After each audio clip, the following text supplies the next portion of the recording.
Hi everyone, and welcome to Paper Pumpkin Week here on Creative Chelsey. This week I'll be sharing some great alternative card ideas you can make with the supplies from the August 2025 Paper Pumpkin Kit called Farmhouse Florals. The cards in this kit have beautiful floral images mixed with farmhouse images like this window pane, the basket, and this cute typewriter. I love the simplicity of these cards and wanted to carry it into my alternatives as well. The kit makes a total of 9 cards, 3 in these 3 different designs with coordinating envelopes.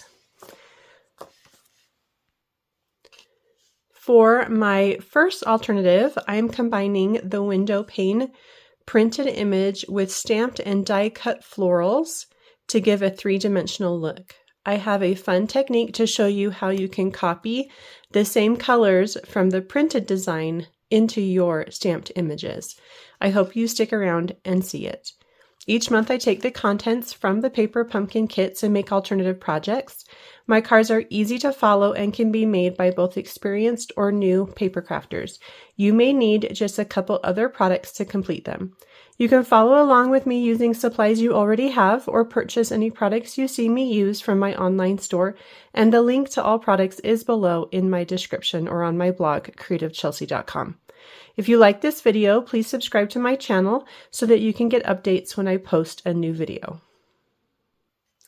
So I have pre-cut my card bases, and you can check out the cutting guides. You can get the link in the description below in this video or on my blog, creativechelsey.com.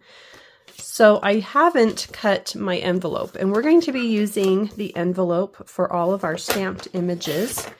So I'm just going to remove all of the folded sides. And then we're going to use the front and the back to stamp on. Okay, so both of this area and then the front here, you'll want to save your pattern paper for a future alternative. To begin, let's go ahead and cut out some pieces. With this window sheet, we are going to cut out a fun image that we can use on another card. And then we're going to pop in some pool party inside that open space. So I really loved this kind of jars and floral image. So I'm just going to go ahead and cut this out. If you want to pick a different area, you definitely can do that. So something like that. The circle I'm using comes from the coordinating Circle of Season dies. So I'm going to cut from the window and from my pool party piece, and then using a couple other leaf images that came from some past coordinating. So we've got the Hugs of Bloom, that's this leaf image here, and the Love of Spring dies, which is this one. I'm going to go ahead and cut one of each of those from some old olive cardstock, and then I'll be back. Okay, now that we've cut those out, let's put those off to the side and do some stamping. We're going to grab that envelope piece. You can choose either the front or the back, and we're going to stamp some flowers on this. Let's start with our Calypso Coral. You could choose any color. This color just coordinates with that orangey pink color in the background. And I'm going to do, let's do 5 of these. And we are going to fussy cut them out. So just make sure to give it enough space around each one so that you can cut them. And that's just a simple stamp. So nothing really specific on those with the technique. Let's then go to our red flowers on a branch. I'm going to use the Poppy Parade. And we're also going to pull in a dark brown pen. This is the Early Espresso pen. Let's start by inking it up with the Poppy Parade. And then you're going to take your marker and you're going to add brown just along the stem of the branch. And if it gets a little bit into the flower, that's okay too. and then maybe just a little dab of color in the center, just to mimic the original flowers. Let me show you what those look like. So you see, we're trying to mimic that same style. So once we have that, I like to add a little warm breath just to re-moisten the ink. And then you can stamp that. Looks like I need to add a little more pressure right there, but we're going to go ahead and do that again. If you want, you can clean it before inking it up so that you don't transfer any of that brown ink into your red ink pad. And then just a dab of color in the center of those flowers.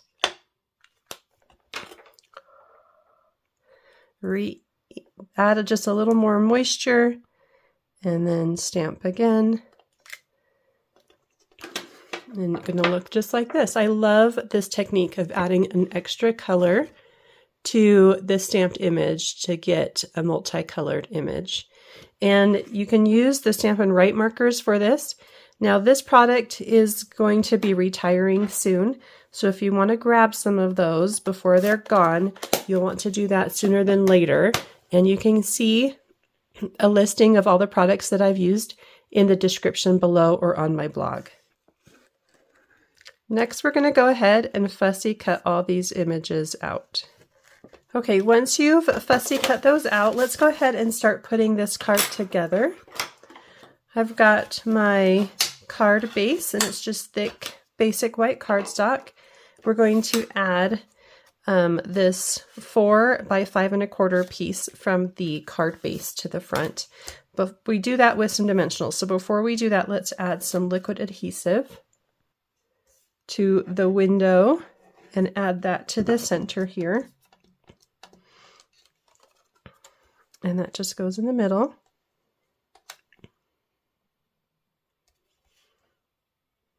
So visually, this line here should be straight.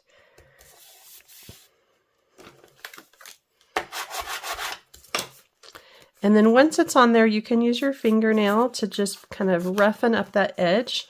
It already has a rough edge to it, so this is just going to kind of accentuate that distressed look.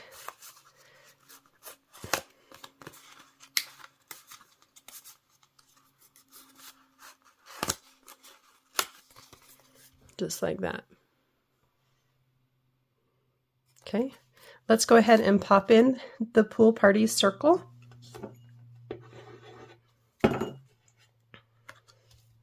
Right inside the circle that was cut out. Looks like this. And now we can add this to the front of our card base with some dimensionals. Don't forget to use the edges of your dimensional sheets.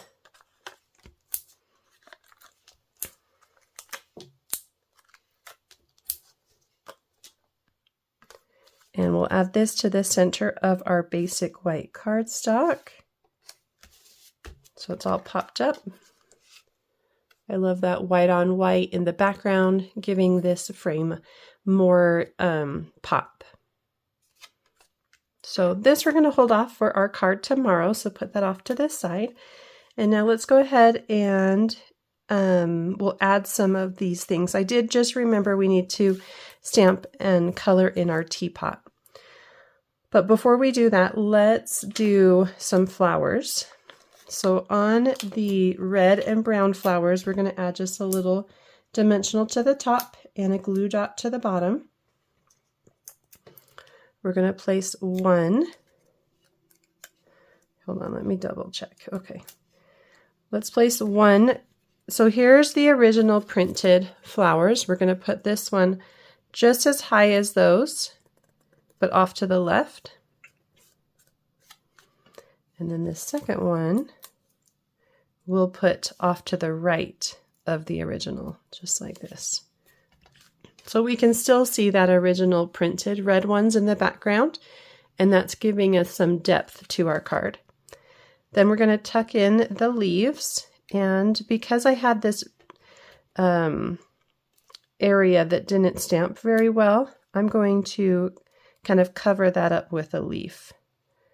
So instead of tucking the leaf behind like my original, I'm going to just add it to the top. Okay, so you can see how I'm kind of covering up that little mistake there. The original one was tucked behind it. So it really doesn't really matter which way you decide to put those.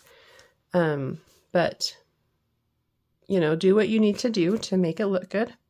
And then let's go ahead and work on that teapot. Let's grab that envelope paper again. And we're going to stamp the teapot in a brown color. I'm going to use pecan pie. And this is going to kind of mimic the teapot that's printed on the window paper. Let me give you a close-up of that. Okay, so we're not going to get the exact same look, but we are going to try to mimic it. So I've got my pecan pie blends. I've got my dark, my light, and I'm also going to use this color lifter. And that's going to help us give that some texture. Let's begin with our light. And I'm just going to try to fill in some areas. I'm looking here at the original just to get some ideas of where to put the color.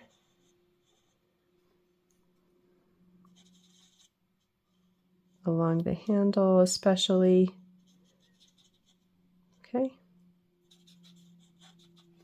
Maybe something like this. Let's go in with our dark. Just beef up some of that color right where the shadows would be.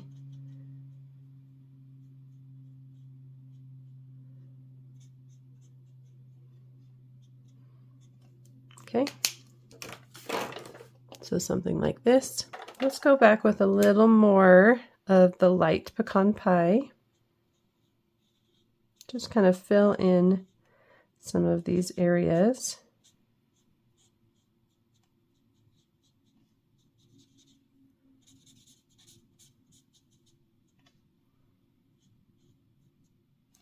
There. And then we'll go in with our color lifter, and we're going to kind of blend these together and lighten up some of the areas. And you may want to take the fine point, and this is where you're going to create the texture, and just create some lines going from the top down. Okay, and then repeat going from the bottom half, and then maybe some along the spout, and then just repeat again, giving it that texture that we're looking for in kind of a handmade pottery type look. Okay, so as the color lifter starts to activate, you're going to see that we're going to get some of that texture. So while that happens, I'm going to go ahead and fussy cut this out. Okay, so you can start to see that texture coming through. And I have fussy cut it, but we're going to want to remove this open area here. So I'm just going to cut right through the handle at the top, because I know that I can hide that with the foliage that we're going to add to the inside.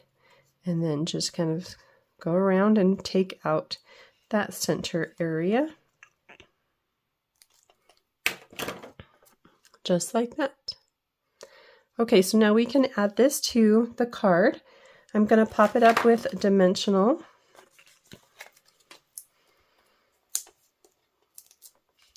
And we're going to put it right in front of the original one. Should cover it up. Okay, just like that. And then we'll pop on our leaves. And I'm going to use some dimensionals for this. I'm just going to cut myself some smaller ones so that they fit inside the leaf shape.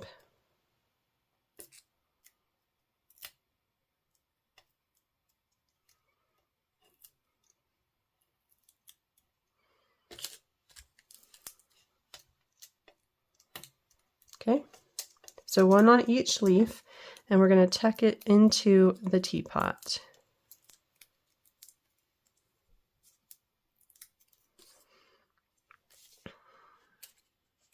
Use one of the leaves to cover up the cut area. Okay, and don't cover up too many of the orange flowers in the background. Just like these, we want to kind of see those. Then I've got the ones that we stamped on glue dots, and we can just add these to the area. Oops. We'll put this one up here a little bit. And then maybe a couple tucked underneath to give it some depth. Okay, just like that.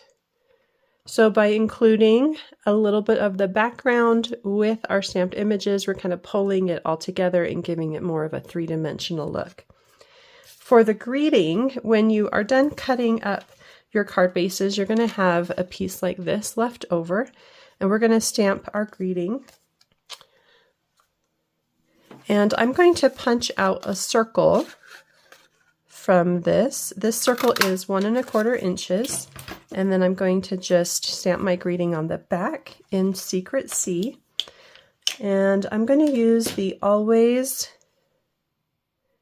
Here for You. There's also the friend greeting will also fit inside this space. So this is in the Secret C on 1 1/4 inch circle. And of course, pop this up with a dimensional.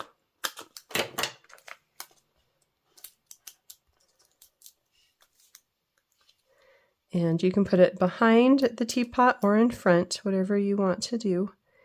And just down here in the corner. Just like that. And then if you want to add any embellishments, I am going to add these antique pearls. I think they go really nicely with the images and the feeling of the card, which kind of has that farmhouse feel. And just add a couple here or there, wherever you want. There are 3 sizes, so I'm going to use one of each. And my card is all done. I hope you enjoyed watching me create this beautiful card today. If you're interested in getting your own paper pumpkin kit, please do so using the link in the description box below to subscribe. If you would like to see written instructions or close-up images on how I created this card, you can visit my blog, creativechelsey.com. Thanks again for watching, and have a creative day. Bye.